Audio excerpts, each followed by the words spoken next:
ಉತ್ತರ ಕರ್ನಾಟಕದ ಖ್ಯಾತ ಯೂಟ್ಯೂಬರ್ ಮುಕುಳೆಪ್ಪ ವಿರುದ್ಧ ಲವ್ ಜಿಹಾದ್ ಆರೋಪ ಕೇಳಿಬಂದಿದೆ.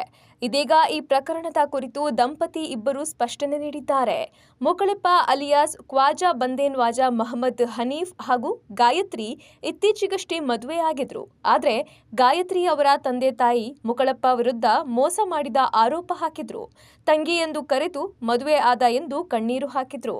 ಇದಲ್ಲದೆ ಈಗ ನಮಗೆ ಧಮಕಿ ಹಾಕ್ತಿದ್ದಾನೆ ಅಂತ ಗಾಯತ್ರಿ ತಮ್ಮ ಕೂಡ ಆರೋಪಿಸಿದ್ರು.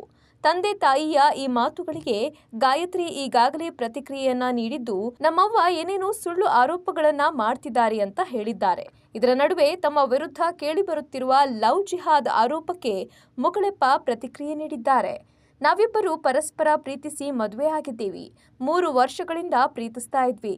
ಯಾವುದೇ ರೀತಿಯ ಮತಾಂತರ ಮಾಡಿಕೊಂಡಿಲ್ಲ. ಕಲಾವಿದರ ನಡುವೆ ಜಾತಿ ಧರ್ಮ ತರೋಕ್ ಹೋಗ್ಬೇಡಿ.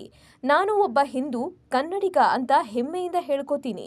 ನಮಗೆ ಬದುಕೋದಕ್ಕೆ ಬಿಡಿ ಅಂತ ಮನವಿ ಮಾಡಿಕೊಂಡಿದ್ದಾರೆ.